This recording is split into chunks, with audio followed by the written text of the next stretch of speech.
Durante la exhumación que se practicó en presencia de amigos y familiares, quienes identificaron fehacientemente los restos mortales, se localizó un documento con las siguientes palabras: el señor licenciado don Ponciano Arriaga, lumbrera del Foro Mexicano, honra de su patria y de su estado, nació en esta ciudad el día 19 de noviembre de 1811 y falleció en ella el día 12 de julio de 1865.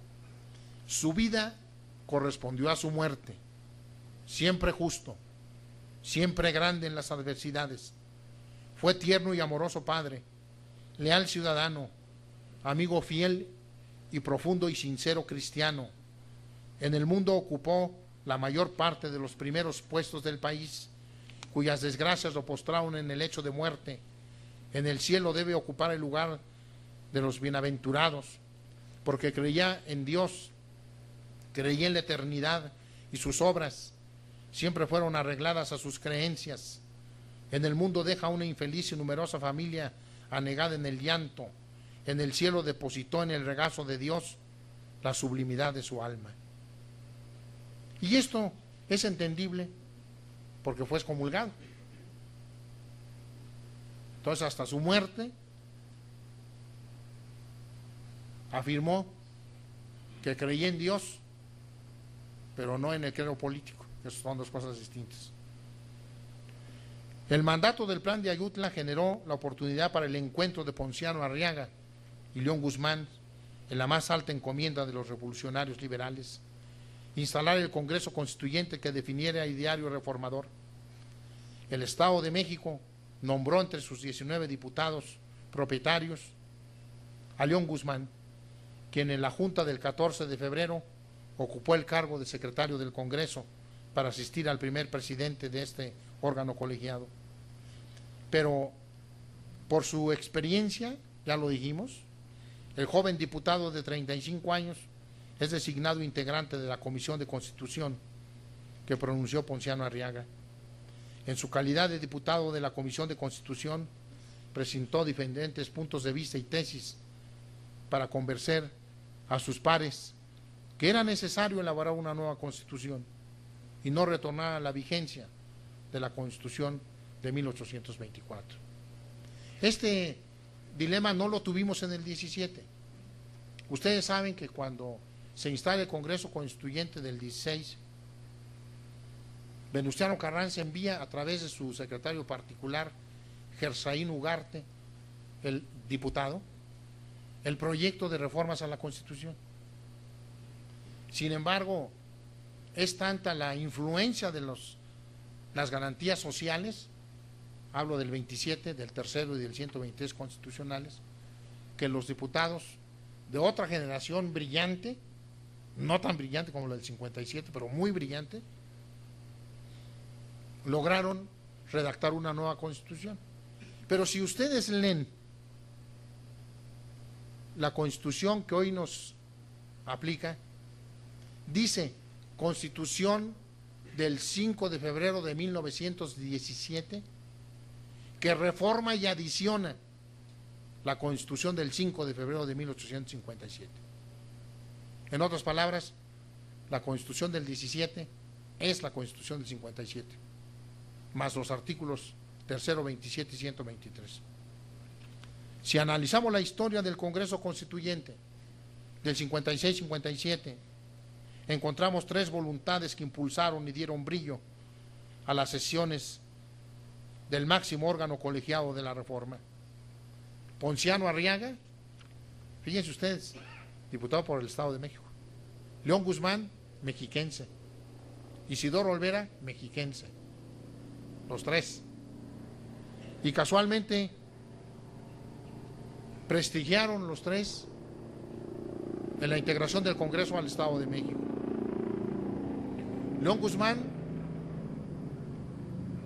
además de la Comisión de Constitución, fue vicepresidente y presidente del Congreso Constituyente.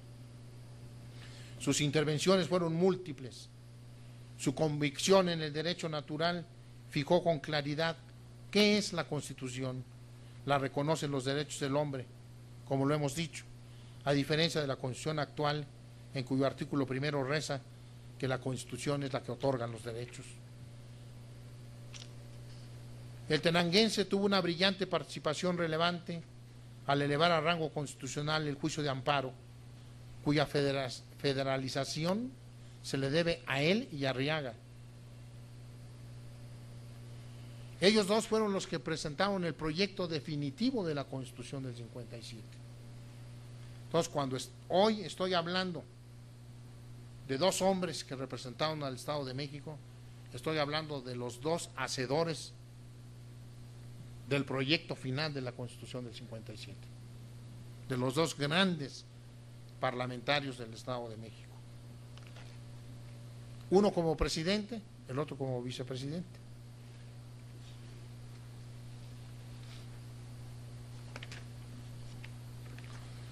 A Juárez y a León Guzmán los hermana la historia, pues junto con Juárez, León Guzmán estuvo a punto de ser asesinado en Guadalajara. Este es un pasaje poco conocido por los soldados de Landa. Se salvó gracias a las palabras que les dirigió Guillermo Prieto a los soldados enemigos.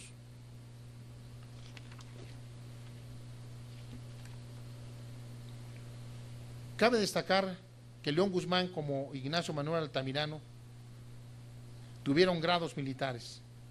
Santos Degollado lo nombró general de brigada de auxiliares en 1867, cuando se encontraba a cargo de la división de vanguardia del ejército mexicano. El carácter de León Guzmán, apegado siempre a la legalidad, lo inclinó a formular diversas consideraciones sobre la interpretación de la Constitución y la ley, que le ocasionaron opiniones encontradas de adversarios de talento jurídico, como Luis L. Vallarta. Como Ignacio L. Vallarta. Él es Ignacio Luis Vallarta, que fue, por cierto, en el 69, ya como presidente de la Corte, el que propuso la reforma a la Constitución para que, en caso de ausencia definitiva del presidente de la República, ya no fuera el presidente de la Suprema Corte de Justicia quien lo sustituyera. Esto lo propuso un presidente de la Corte, Vallarta, y ya se estableció el sistema actual, de acuerdo con los tiempos, 2 y 4 años. León Guzmán fue un personaje controvertido que nunca se apartó de la Constitución y abordó cuestiones muy importantes sobre controversias constitucionales y temas de carácter internacional. Debo destacar aquí que León Guzmán también ocupó el encargo de Procurador General de la República. Por eso prestigia al Estado de México, por eso es gloria del Estado de México, y en el marco del bicentenario del inicio de la independencia y el 150 aniversario de nuestra Constitución del 57, teníamos que hacerle justicia como fundador de los principios de la defensa de la Constitución, la precisión de las bases del respeto al ejercicio del federalismo, y como uno de los fundadores del juicio de amparo que federalizó y consolidó. Así es, queridos amigos, como he tratado de hacer un paralelismo entre un potosino y un mexiquense, pero en el fondo dos mexiquenses. Los dos están vinculados profundamente en la historia de las instituciones del Estado de México y de México, por ser los fundadores del constitucionalismo individual, social y estructural, que subyace en la Carta Magna, que hoy nos rige y de la que hoy celebramos sus 150 años de promulgación, la extraordinaria Constitución del 5 de febrero de 1857.